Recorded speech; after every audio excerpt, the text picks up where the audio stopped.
के डर से हिल उठता है अहंकार का अस्तित्व। हार के डर से हिल उठता है अहंकार का अस्तित्व। देवी भागवत में कहा गया है कि संसार के मूल में अहंकार काम कर रहा है। धर्म के विनाश का मूल कारण अहंकार को ही बताया गया है। अहंकार हमारे अंदर असुरक्षाओं को जन्म देता है। हालांकि यह बात तर्क संगत प्रतीत नहीं होती है, क्योंकि अहंकार तो अपनी काबिलियत पर विश्वास का नतीजा है। यह भाव कि मैं इस कार्य को बेहतर तरीके से कर सकता हूं अहंकार को जन्म देता है, और असुरक्षा का भाव कमी से उत्पन्न होता है। फिर अहंकार और असुरक्षा में कैसा रिश्ता? अहंकार को जीत से खाद पानी मिलता है। अहंकार की पुष्टि सिद्धि में है, इसलिए अहंकार हार से बौखलाया जाता है, कहीं वह हार ना जाए। इस बात का डर उसे भयभीत किए रहता है। भय असुरक्षा को जन्म देता है, जिस कारण कई बार अहंकार कोशिश करने से कतराता है। असुरक्षा या भय अहंकार के नींव में बसे हैं। जितना बड़ा अहंकार उतनी ही बड़ी असुरक्षा। सभी जानते हैं कि जीवन खत्म होने वाला है, फिर अपने नाम को सुरक्षित रखने की इतनी बेचैनी क्यों है? अहंकार शब्द अह से बना रहा है, जो मैं का सूचक है। मैं ब्रह्मा हूं, मैं ब्रह्मा हूं, यह बार बार धर्म ग्रंथों में कहा गया है। अगर मैं ब्रह्मा हूं तो मुझ में असुरक्षा क्यों है? मुझ में इस बात का भय क्यों है कि मेरी सत्ता, मेरी शक्ति कोई कभी मुझसे छीन लेगा? अगर मैं चौकन्ना नहीं रहा तो वास्तव में प्रतिस्पर्धा में व्यक्तित्व का आडंबर है। हमारे व्यक्तित्व के इस पक्ष को मार्केटिंग गुरुओं ने भली भांति भुनाया है। जब वे किसी सामान को बेचने के लिए असुरक्षा का भय दिखाते हैं, जैसे गोरेपन के सभी प्रोडक्ट से दिखाने की कोशिश करते हैं कि गोरा रंग सफलता की सीढ़ी है। अच्छे भले रंग में एक काल्पनिक कमी निमित की गई है, जिसे गोरापन के उत्पादों के से भरा जाएगा। तरीका बहुत सीधा सा है। पहले कमी उत्पन्न की जाती है और फिर उसे भरा जाता है। दोनों की क्रियाएं मनोविज्ञान के सतह पर हो रही है। जो कमी बताई जा रही है वह वास्तव में कमी होती ही नहीं। अहंकार अपनी कमी को छुपाने के लिए खुद को बहुत बड़ा दिखाने की कोशिश करता है। अपने आप को महान सिद्ध करने के लिए हर व्यक्ति अलग अलग तरह के तरीके अपनाता है। इसमें त्याग और सहनशीलता भी शामिल है।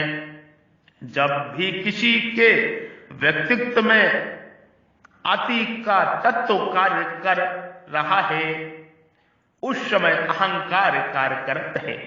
अहंकार आपको सहज नहीं रहने देगा। असफलता को दिल से लगा लेना और सफलता पर फूल कर कुप्पा हो जाना दोनों अहंकार के ही लक्षण हैं। शायद इसलिए शंकराचार्य जी ने अपना परिचय देते हुए कहते हैं कि मैं मन, बुद्धि, चित्त और अहंकार, इन सभी तत्वों में से कुछ भी नहीं हूं। अगर कुछ हूं तो बस शिव हूं, कुछ हूं तो बस शिव हूं, कुछ हूं तो बस शिव हूं। शंकराचार्य जी कहते हैं मैं मन, बुद्धि, चित्त और अहंकार, इन सभी तत्वों में से कुछ भी नहीं हूं। अगर कुछ हूं तो बस शिव हूं।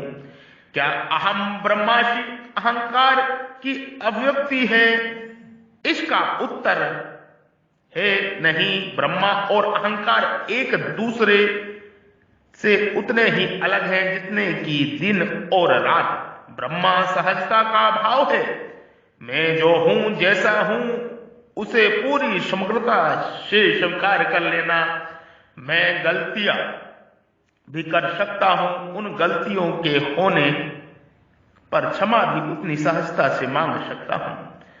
अपनी गलतियों को भूलने में भी सक्षम हूं। जिस व्यक्ति ने अपने अंदर इन तीनों बातों को उतार लिया है, अहंकार को नियंत्रित करने की चाबी उसके हाथ लग गई है।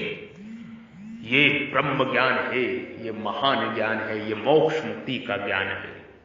मैं शिव हूं। सभी जीवों को इस प्रकार समझना चाहिए कि मैं शिव हूं, मैं शिव हूं, मैं महादेव, महादेव, महादेव, मैं महादेव का अंश शिव हूं, शिव हूं। मैं मन, बुद्धि, चित्त और अहंकार, इन तत्वों में से कुछ भी नहीं हूं। मैं शिव हूं। 1008 ज्योतिर्लिंगों की स्थापना का वचन हो चुका है। ये कार्य पूर्ण हो रहा है। ये ब्रह्म ज्ञान है, ये महान ज्ञान है, ये मोक्ष मुक्ति का ज्ञान है। स्वयं के स्वरूप में स्वयं का दर्शन, सनातन वैदिक विश्व का, सनातन वैदिक विश्व का, विश्व राष्ट्र का निर्माण हो रहा है। गाय, गंगा, ज्ञात्री, जल, जंगल और जमीन इस धरा के मूल प्राण तत्व हैं। इनकी रक्षा, सुरक्षा प्रत्येक जीव का, प्रत्येक मनुष्य का मूल कर्तव्य है, महान कर्तव्य है। ये ब्रह्म परमात्मा शिव का मिशन है। 1008 शिवालय ज्योतिर्लिंग की स्थापना का संकल्प हो चुका है और ये कार्य निरंतर आगे बढ़ता ही जा रहा है। आप सभी साथ आए, इस पुण्य के कार्य में, मोक्ष मुक्ति के कार्य में साथ दें। यही सच्ची सफलता है, यही सत्य का ज्ञान है, यही सत्य की तरफ चलना है। मैं ब्रह्म ऋषि, महर्षि बद्री विशाल योगी श्री आपके हृदय रूपी मंदिर में विराजमान परब्रह्म परमेश्वर को प्रणाम करता हूं, नमस्कार करता हूं। कृपा मेरा प्रणाम नमस्कार स्वीकार करें। ओम नमो आदि नारायणाय, ओम नमो आदि नारायणाय, ओम नमो आदि नारायणाय। ये कार्य है प्रकृति जीव परमात्मा की सेवा का, परोपकार और परमार्थ का, लोक हित का, लोक कल्याण का, जन कल्याण का, विश्व शांति के कार्य में आप सभी साथ आए और हम सब साथ मिलकर ये कार्य करेंगे और मोक्ष मुक्ति की ओर आगे बढ़े। सत्य का योग प्राप्त करें, ब्रह्म ज्ञान प्राप्त करें, सत्य योग, नित्य योग की दीक्षा प्राप्त करके जीवन सफल करें। यही सच्ची सफलता है। ओम तत् सत, ओम तत् सत, ओम तत् सत।